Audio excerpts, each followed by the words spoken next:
নমস্কার, তোমাদের সকলকে আমার চ্যানেলে স্বাগত।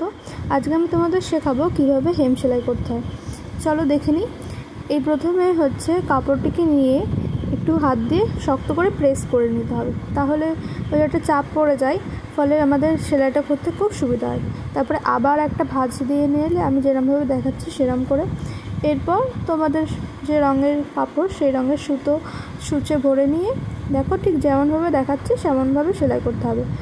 সূচটা নিয়ে হাতটা না ঘুরিয়ে ঘুরিয়ে করতে হবে, নিচে ফোঁটটা একদম ছোট দিতে হবে, আর দিয়ে তারপরে এই যে টেনে দিলেই দেখেছো একদম পেছনটা বোঝাই যাচ্ছে না যে আমি কিছু সেলাই করেছি।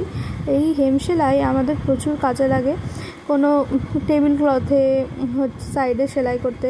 যেমন আমি এটা একটা টেবিল ক্লথই বানাচ্ছি, সেটা আমার চ্যানেলে খুব শীঘ্রই তোমাদের দিয়ে দেবো। ওই তার সাইডে তো সেলাই ছাড়া হয় না, এই যে দেখো কি সুন্দর মিহি সেলাইটা হয়েছে। এবার যেমনভাবে শুরু করলাম ঠিক সেমনভাবে শেষটাও করতে হবে, ঠিক ভাঁজ করে এই যে সুজি দিয়ে সেলাইটা সেরে নিয়ে দেখো আমি আবারও তোমাদের দেখিয়ে দিচ্ছি। হ্যাঁ, এরম করে ঘুরিয়ে হাতটাকে একটু ঘুরিয়ে ঘুরিয়ে সেলাইটা করলে সেলাইটা খুব ভালো হয়। আর নিচের ফোঁটটা একদম অল্প দিতে হবে, ওপরের ফোঁটের জায়গাটা বেশি রাখতে হবে। ব্যাস, এই যে সেলাই করা হয়ে গেল আমার। সেলাইটা করে নিয়ে গোড়াটা, এই যে গোড়াটা যে ফাঁকা থাকে ওই জায়গাটাও দুটো সেলাই দিয়ে দিতে হবে, নাহলে ওখান থেকে খুলে যেতে পারে। তো ওখানেও ওরকম দুটো ফোঁট দিয়ে দিলে খুব সুবিধা। এটাকেই বলা হয় হেম সেলাই।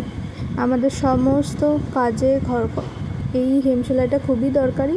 এই খুব সহজেই তোমাদের আমি বলে দিলাম। তোমাদের যদি এটা দেখে একটু ভালো লাগে তাহলে অবশ্যই একটা লাইক, শেয়ার অ্যান্ড সাবস্ক্রাইব করে দিও আমার চ্যানেলটাকে। Thank you.